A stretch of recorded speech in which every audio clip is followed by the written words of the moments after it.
نیکیاں بچائیے نیکیاں بچائیے کر کے نہ احسان یوں کسی پہ جتائیے نیکیاں بچائیے نیکیاں بچائیے کر کے نہ احسان یوں کسی پہ جتائیے الحمدللہ رب العالمین والصلاة والسلام علی سید الانبیاء والمرسلین اما بعد فاعوذ باللہ من الشیطان الرجیم بسم اللہ الرحمن الرحیم الصلاة والسلام علیک یا رسول اللہ وعلی آلک واصحابک یا حبیب اللہ الصلاة والسلام علیک یا نبی اللہ وَعَلَىٰ آلِكَ وَأَصْحَابِكَ یا نور اللہ۔ نبی پاک صاحب لولاک سیاح افلاک صلی اللہ تعالیٰ علیہ وآلہ وسلم پر درود و سلام پڑھنے کے بے شمار فضائل و برکات ہیں۔ آئیے سلسلہ ہے نیکیاں بچائیے۔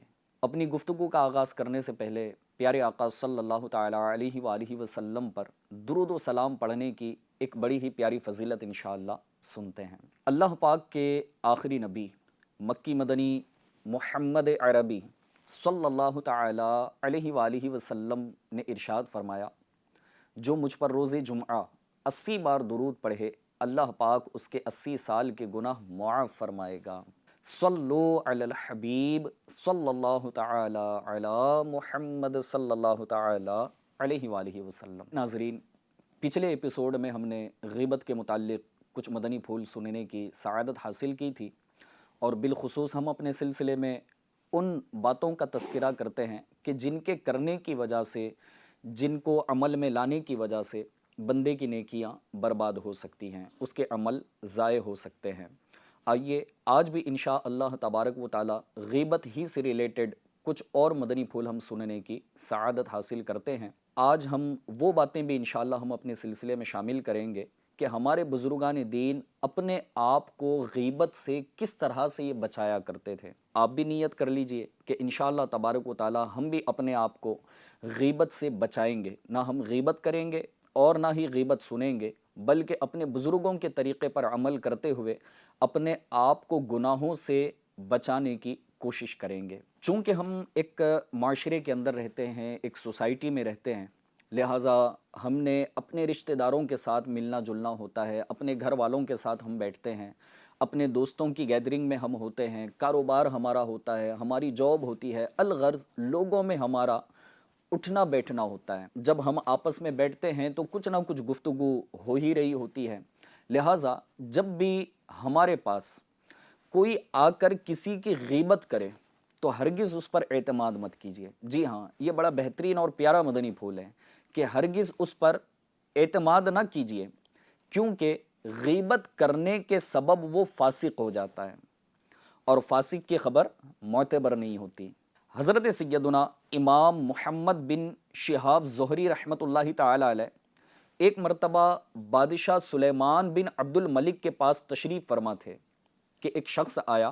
بادشاہ نے قدر ناگواری کے ساتھ اس سے کہا، مجھے پتہ چلا ہے تم نے میرے خلاف فلاں فلاں بات کی ہے۔ اس نے جواب دیا کہ حضور میں نے تو ایسا نہیں کہا۔ بادشاہ نے اصرار کرتے ہوئے کہا، جس نے مجھے بتایا ہے وہ کیسے جھوٹ بول سکتا ہے، وہ تو بڑا سچا آدمی ہے۔ ہم بھی یوں اس طرح سے کہتے ہیں نا، یار مجھے جس آدمی نے بتایا نا کہ میں اس پر بڑا بھروسہ کرتا ہوں، میں اس پر بڑا اعتماد کرتا ہوں، وہ کبھی جھوٹ نہیں بول سکتا، وہ تو ہمیشہ سچ ہی بولتا ہے۔ تو یہاں بادشاہ کے ساتھ بھی اسی طرح کا معاملہ ہوا۔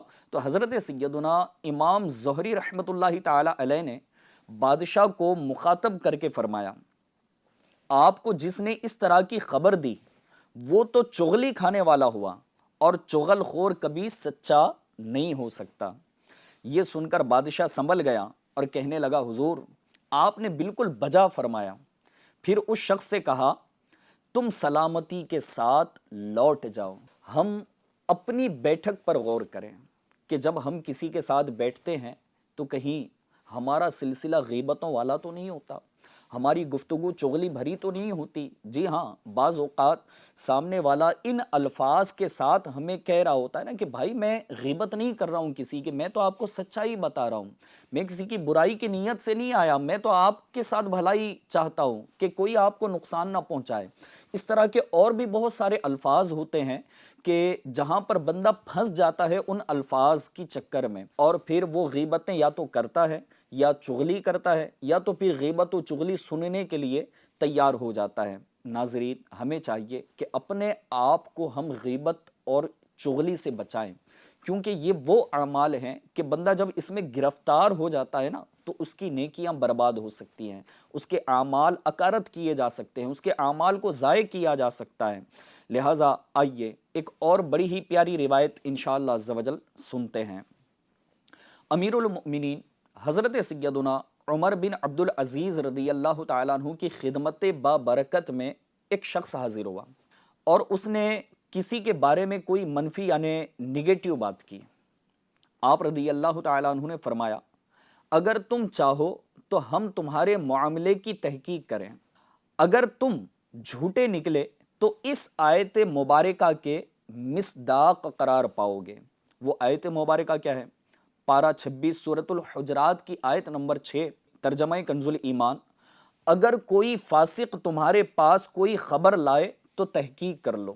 پھر حضرت سیدنا عمر بن عبد العزیز رضی اللہ تعالیٰ عنہ نے فرمایا اور اگر تم سچے ہوئے تو یہ آیت کریمہ تم پر صادق آئے گی. وہ کیا آئے گی؟ اللہ پاک قرآن پاک میں ارشاد فرماتا ہے، پارہ 29 سورۃ القلم کی آیت نمبر 11، ترجمہ کنز الایمان، بہت طعنے دینے والا، بہت ادھر کی ادھر لگاتا پھرنے والا. پھر حضرت سیدنا عمر بن عبد العزیز رضی اللہ تعالی عنہ نے فرمایا اور اگر تم چاہو تو ہم تمہیں معاف کر دیں. اس نے عرض کی یا امیر المؤمنین معاف فرما دیجئے، آئندہ میں ایسا یعنی غیبتیں اور چغل خوریاں نہیں کروں گا. اللہ پاک کی ان پر رحمت ہو اور ان کے صدقے ہماری بے حساب مغفرت ہو.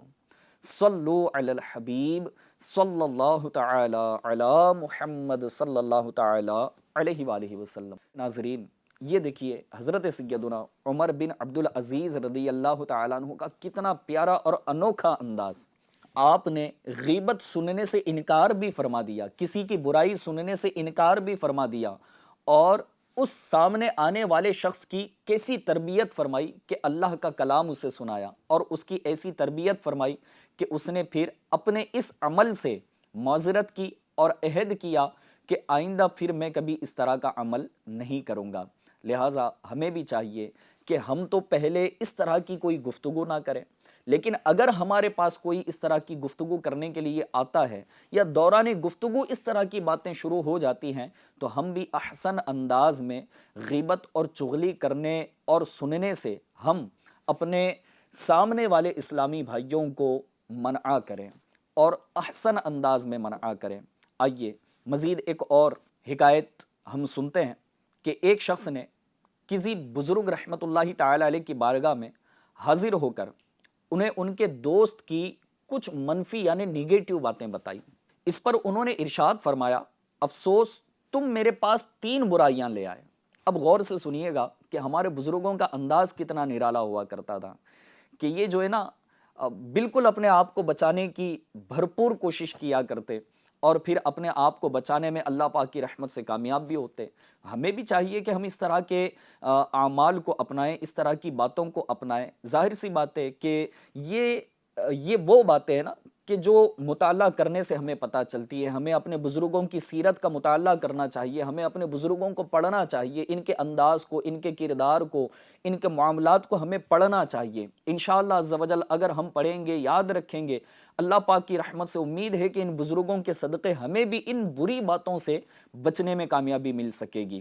اس پر وہ بزرگ رحمت اللہ تعالی علیہ نے کیا ارشاد فرمائی کہ جب ان کے دوست کی کچھ منفی باتیں ان کو بتائی گئی تو فرمائے کہ افسوس تم میرے پاس 3 برائیاں لے کر آئے. نمبر 1، مجھے میرے بھائی سے نفرت دلائی. نمبر 2، اس وجہ سے میرے دل کو تشویشوں اور وسوسوں میں مشغول کیا. اور نمبر 3، اپنے امین نفس پر تہمت لگائی، یعنی میں تمہیں امانت دار سمجھتا تھا مگر تم تو پیٹ کے ہلکے نکلے. تو یہ 3 باتیں ایسی ہیں نا کہ ہمیں اسے یاد رکھنی چاہیے، اور جب بھی کوئی ہمارے سامنے اس طرح کی گفتگو کرے تو ہم ان 3 باتوں پر غور کر کے اپنے آپ کو بھی اور سامنے والے کو بھی غیبت کرنے اور اپنے آپ کو غیبت سننے سے بچانے کی کوشش کریں۔ بزرگان دین رحمہم اللہ المبین فرماتے ہیں، عقلوں کے دشمنوں اور محبتوں کے چوروں سے بچو۔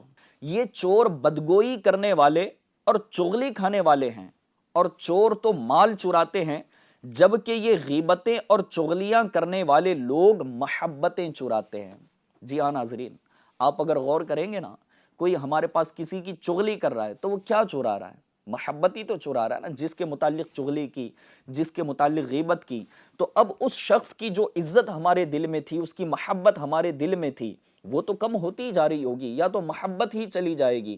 تو گویا ایسے لوگ یہ محبتیں چرانے والے لوگ ہوتے ہیں، لیکن جو چور مال چوری کرنے والا ہوتا ہے نا، وہ تو ظاہری اعتبار سے تو مال چوری کر لیتا ہے، لیکن یہ وہ لوگ ہیں کہ جو دلوں سے محبت کو چرا لیا کرتے ہیں۔ یہ ہمارے بزرگوں کا انداز ہوا کرتا تھا کہ برائیوں سے اس طرح غور و فکر کر کے اپنے آپ کو بھی بچاتے اور اپنے سامنے آنے والے کو بھی یہ بچایا کرتے، اسے بھی نصیحت کے مدنی پھول دیا کرتے، اسے بھی اللہ پاک کے کلام کی آیتیں سنا دیا کرتے۔ اب ہمارے پاس آ کر بیٹھنے والا کہیں نہ کہیں غیبت تو شروع نہیں کر دیتا، کہیں نہ کہیں وہ کسی کی چغلی تو شروع نہیں کر دیتا۔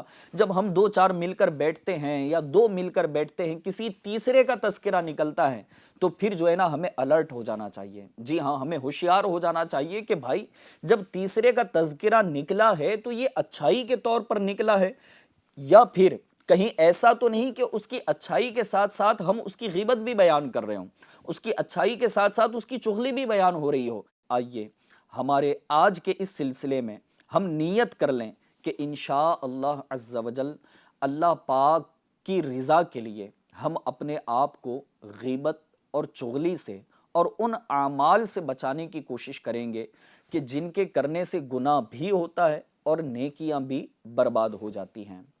اللہ پاک ہمیں عمل کی سعادت نصیب فرمائے۔ صلو علی الحبیب صلی اللہ تعالی علی محمد صلی اللہ تعالی علیہ وآلہ وسلم۔ آئیے مزید کچھ اور باتیں ہم سنتے ہیں اس نیت کے ساتھ کہ انشاءاللہ ہم غیبت کرنے سے بچیں گے، اور غیبت کا نقصان کیا ہے، آئیے اس کے متعلق کچھ سنتے ہیں۔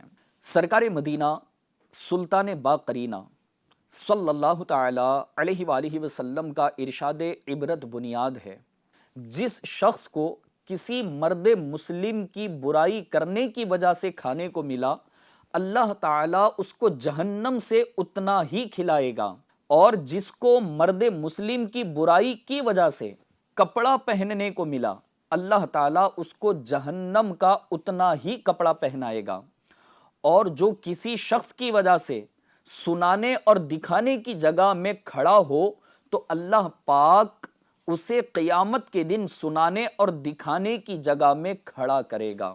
مفتی احمد یار خان نعیمی رحمۃ اللہ تعالی علیہ میراۃ المناجی جلد 6 صفحہ 619 تا 620 پر فرماتے ہیں، یعنی اس طرح کہ 2 لڑے ہوئے مسلمانوں میں سے ایک کے پاس جائے اور اسے خوش کرنے کے لیے دوسرے کی غیبت کرے، اسے برا کہے، اسے نقصان پہنچانے کی تدبیریں بتائے، تاکہ اس ذریعے سے یہ شخص اسے کچھ دے یا کھلا دے۔ ایسے خوشامدی لوگ آج کل بہت ہیں۔ مزید فرماتے ہیں، یہ دوزخ کی آگ کے انگارے ان لقموں کے عوض میں جس قدر یہاں لقمے کھائے اتنے ہی وہاں یعنی جہنم میں انگارے کھائے گا۔ اسی طرح سے جو دنیا میں کسی مسلمان بھائی کی غیبت اس لیے کرتا اور کسی کی خوشامد کرنے کے لیے جاتا اور اس کی خوشامد کر رہا ہے اور پہلے والے کی برائی کر رہا ہے، اس کی غیبت کر رہا ہے، اس وجہ سے کہ اسے کوئی لباس حاصل ہو جائے، اور اس کی وجہ سے اگر اسے کوئی لباس مل جاتا ہو تو دنیا میں اس نے اس کام کی وجہ سے جو لباس حاصل کیا، جو لباس اس نے پہنا، تو قیامت کے دن اس کے عوض اسے جہنم کا جوڑا پہنایا جائے گا، جہنم کے اسے کپڑے پہنائے جائیں گے۔ اسی طرح سے اگر ہم دیکھیں کہ ہم اپنی سوسائٹی، اپنے معاشرے اور روزانہ کی اگر ایکٹیویٹی پر اگر ہم غور کریں تو اللہ نہ کرے کہ اگر ہم کہیں نہ کہیں ان معاملات، ان حالات میں اگر مبتلا ہوں تو ہمیں غور کرنا چاہیے کہ کیا مجھ سے یہ پاسبل ہے کہ میں جہنم کے اندر انگارہ کھاؤں؟ نہیں، جہنم کی تو ایک چنگاری بھی ہم سے برداشت نہیں ہو سکے گی، اس کے ایک لمحے کے کروڑویں حصے کا بھی عذاب ہم سے برداشت نہیں ہو سکے گا۔ یقیناً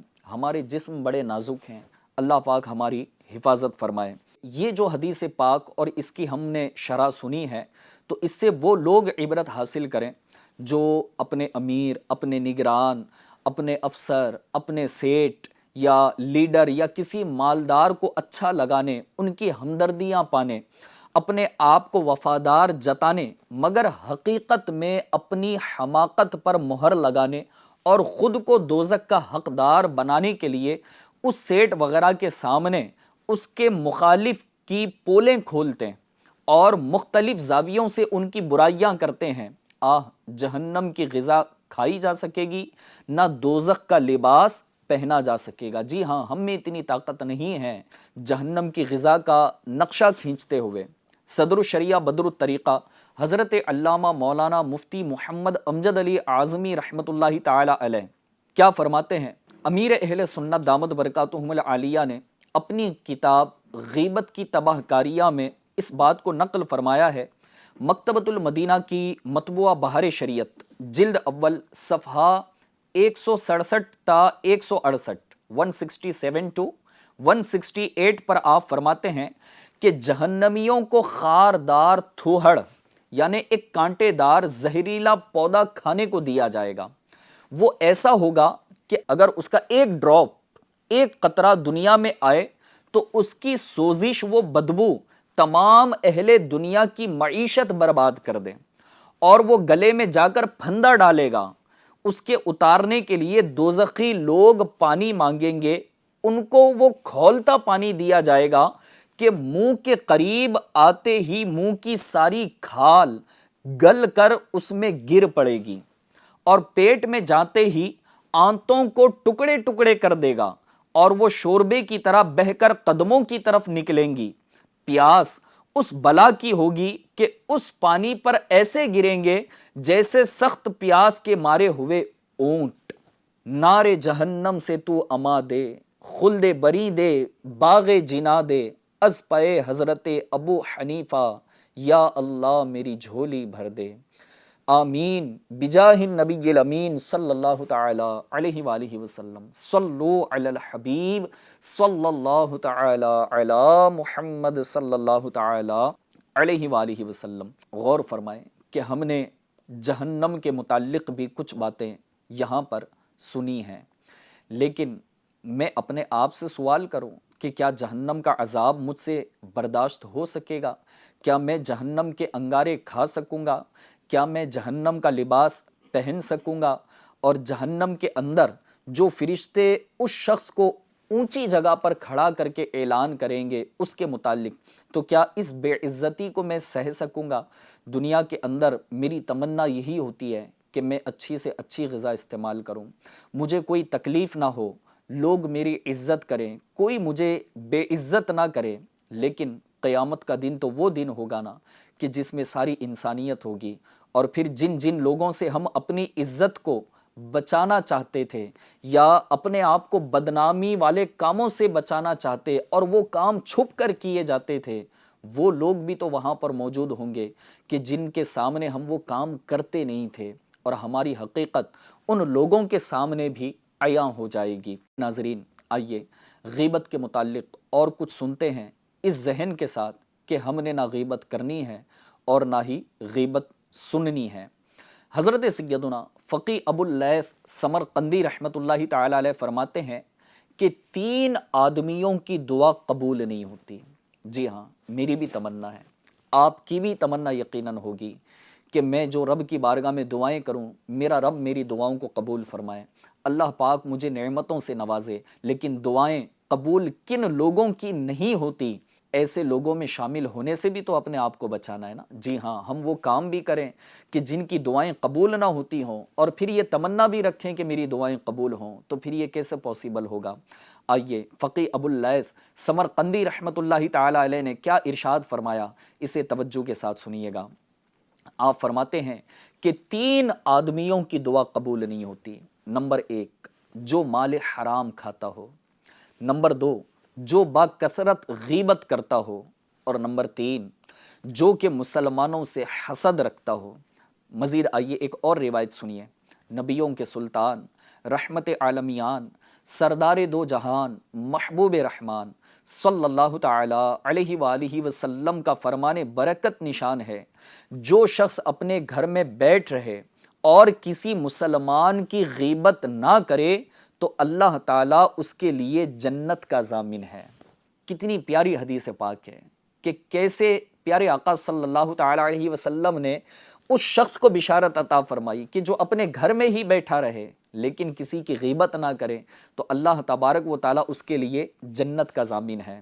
کیا ہماری یہ تمنا نہیں ہے کہ میں بھی جنت میں چلا جاؤں؟ ابھی تو ہم نے جہنم کا تذکرہ سنا اور حضرت سیدنا فقی ابو اللیث سمرقندی رحمۃ اللہ تعالی علیہ کی جو روایت ہم نے سنی، آپ کا جو فرمان سنا کہ 3 آدمیوں کی دعا مقبول نہیں ہوتی۔ اب یہ تینوں باتیں میں اپنے اندر تلاش کروں نا، جی اگر میری تمنا ہے، میری آرزو ہے، میری خواہش ہے کہ میری دعائیں رب کی بارگاہ میں مقبول ہوں، تو ان تینوں باتوں کو میں یاد بھی رکھوں اور ان تینوں باتوں سے اپنے آپ کو بچاؤں بھی۔ کہیں ایسا تو نہیں کہ میری روزی میں حرام کا لقمہ بھی شامل ہو، اور پھر حرام کا لقمہ جس کی روزی میں شامل ہو اس کی دعائیں کیسے قبول ہوں؟ دوسری جو بات ارشاد فرمائی گئی کہ باکثرت غیبت کرنے والا، کہیں ایسا تو نہیں کہ میرے دن و رات جب میں اپنے رشتہ دار یا دوستوں کے ساتھ یا کسی گیدرنگ میں بیٹھتا ہوں تو غیبت میری زبان سے نکلتی ہو اور میں خوش ہو کر کے یا ہنس کر کے میں لوگوں کی غیبتیں اور چغلیاں کرنے میں تو مصروف نہیں۔ اور تیسری بات کہ جو مسلمان کسی کے تعلق سے حسد رکھتا ہو، اللہ پاک سے ہم ان برائیوں کی پناہ مانگا کریں کہ اللہ پاک ان برائیوں سے ہمیں اپنی امان میں رکھے۔ آئیے ایک اور پیاری پیاری حدیث پاک آپ کو سناؤں، آپ کا دل سن کر انشاءاللہ خوش ہوگا۔ حضرت سیدنا ابو سعید خدری رضی اللہ تعالی عنہ بیان کرتے ہیں کہ رسول اللہ صلی اللہ تعالی علیہ وآلہ وسلم نے ارشاد فرمایا، جو شخص اچھی طرح نماز پڑھتا ہو، اس کے عیال یعنی گھر والے زیادہ اور مال کم ہو، اور وہ شخص مسلمانوں کی غیبت نہ کرتا ہو، میں اور وہ جنت میں ان 2 کی طرح ہوں گے۔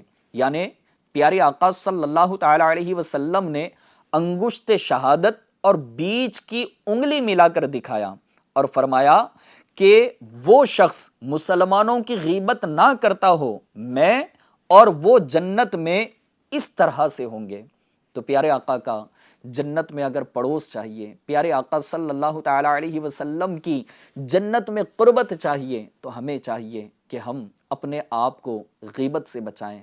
اور ہم نے اپنے آج کے اس سلسلے میں جہنم کا تذکرہ بھی سنا کہ جہنم کے اندر غیبت کرنے والے کے ساتھ کیا معاملہ کیا جائے گا۔ لہٰذا آئیے کچھ جنت کے متعلق بھی سنتے ہیں۔ مذکورہ حدیث پاک میں جنت کے اندر مدینے کے تاجور صلی اللہ تعالی علیہ وآلہ وسلم کا پڑوس پانے کا کیا خوب نسخہ بیان کیا گیا ہے۔ 1250 صفحات پر مشتمل کتاب بہار شریعت جلد اول صفحہ 152 تا 162 152 سے لے کر کے 162 تک اس پر تحریر کردہ جنت کا بیان، اس میں سے چند جھلکیاں ملاحظہ فرمائیے، انشاءاللہ عز و جل سن کر منہ میں پانی آ جائے گا۔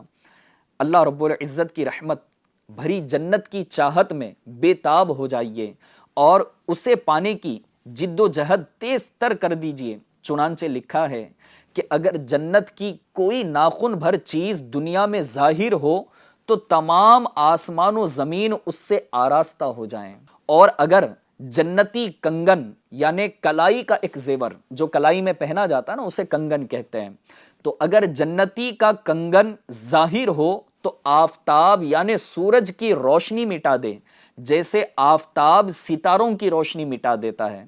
جنت کی اتنی جگہ جس میں کوڑا یعنی چابک درہ رکھ سکیں دنیا و مافیہا یعنی دنیا اور اس کے اندر جو کچھ ہے اس سے بہتر ہے۔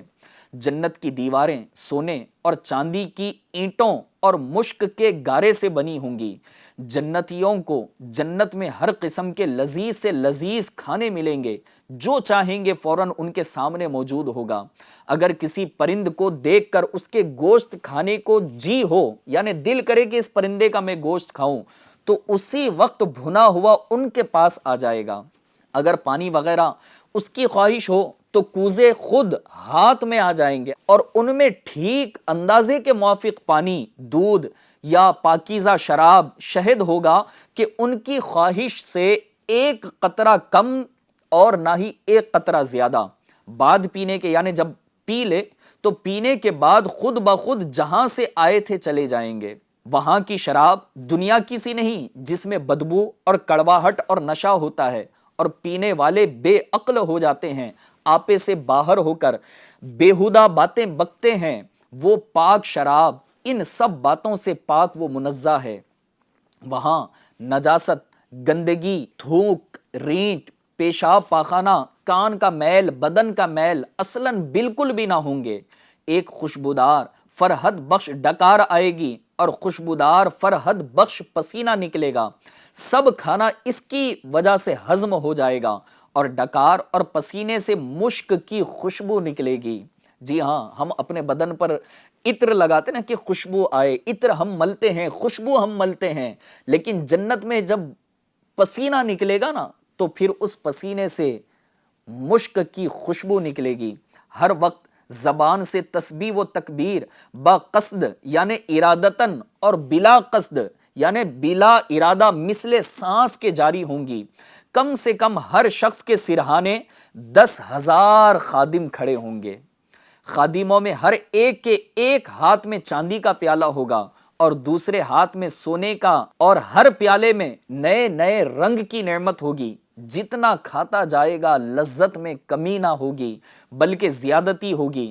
ہر نوالے میں 70 مزے ہوں گے اور ہر مزہ دوسرے سے ممتاز۔ وہ مزے معاً یعنی ایک ہی ساتھ محسوس ہوں گے، ایک کا احساس دوسرے سے روکنے والا نہ ہوگا۔ ناظرین، آپ تصور کریں کہ اللہ پاک کی رحمت کی جگہ جنت یہ کیسی نعمتوں والی جگہ ہے۔ جنتیوں کے نہ لباس پرانے پڑیں گے، نہ ان کی جوانی فنا ہوگی۔ اگر جنت کا کپڑا دنیا میں پہنا جائے تو جو دیکھے بے ہوش ہو جائے، اور لوگوں کی نگاہیں اس کا تحمل یعنی برداشت نہ کر سکیں۔ اگر کوئی حور سمندر میں تھوک دے تو اس کے تھوک کی شیرنی یعنی مٹھاس کی وجہ سے سمندر شیریں یعنی میٹھا ہو جائے۔ اور ایک روایت ہے کہ اگر جنت کی عورت 7 سمندروں میں تھوکے تو وہ شہد سے زیادہ میٹھے ہو جائیں۔ سر کے بالوں اور پلکوں اور بھووں کے سوا جنتی کے بدن پر کہیں بال نہ ہوں گے، سب بے ریش ہوں گے۔ یعنی وہاں جنت میں ریش یعنی داڑھی نہیں ہوگی، سب کے سب بے ریش ہوں گے۔ سرمگی یعنی سرما لگی آنکھیں 30 برس کی عمر کے معلوم ہوں گے، کبھی اس سے زیادہ معلوم نہ ہوں گے۔ پھر لوگ اللہ پاک کے حکم سے ایک بازار میں جائیں گے جسے ملائکہ گھیرے ہوئے ہوں گے۔ اس میں وہ چیزیں ہوں گی کہ ان کی مثل نہ ان آنکھوں نے کبھی دیکھی ہو، نہ کانوں نے کبھی سنا ہو، نہ قلوب یعنی دلوں پر ان کا خطرہ یعنی خیال گزرا ہو۔ اس میں سے جو چیز چاہیں گے ان کے ساتھ کر دی جائے گی، اور خرید و فروخت نہ ہوگی، اور جنتی اس بازار میں باہم ملیں گے۔ چھوٹے مرتبے والا بڑے مرتبے والے کو دیکھے گا، اس کا لباس پسند کرے گا۔ ابھی گفتگو ختم بھی نہ ہوگی کہ خیال کرے گا میرا لباس اس سے اچھا ہے، اور یہ اس وجہ سے کہ جنت میں کسی کے لیے غم نہیں ہوگا۔ جنتی باہم ملنا چاہیں گے تو ایک کا تخت دوسرے کے پاس چلا جائے گا، اور ان میں اللہ پاک کے نزدیک سب میں معزز وہ ہے جو اللہ تعالیٰ کے وجہ کریم کے دیدار سے ہر صبح و شام مشرف ہوگا۔ جب جنتی جنت میں جائیں گے اللہ پاک ان سے فرمائے گا کچھ اور چاہتے ہو جو تم کو دوں؟ تو وہ عرض کریں گے تو نے ہمارے منہ روشن کیے، جنت میں داخل کیا، جہنم سے نجات دی۔ اس وقت پردہ مخلوق پر تھا، اٹھ جائے گا تو دیدار الہی سے بڑھ کر انہیں کوئی چیز نہ ملی ہوگی۔ اب آئیے غور کریں کہ کیا اتنی پیاری جنت، اللہ پاک کا دیدار، جنت کی وہ نعمتیں، جنتی لباس، جنت کی غذا، جنت کے اندر حوروں کا ہونا، غلمان، ان تمام تر چیزوں کو چھوڑ کر کیا ہم جہنم میں جانے والے کام کریں؟ کیا اب بھی ہم اپنے آپ کو غیبت سے نہ بچائیں؟ کیا اب بھی ہم اپنے آپ کو ان اعمال سے نہ بچائیں کہ جن کے کرنے کی وجہ سے بندہ جہنم کی طرف جائے، جن کے کرنے کی وجہ سے بندے کے اعمال برباد کر دیے جائیں، اس کے عمل کو اکارت کر دیا جائے، اس کے عمل کو ضائع کر دیا جائے۔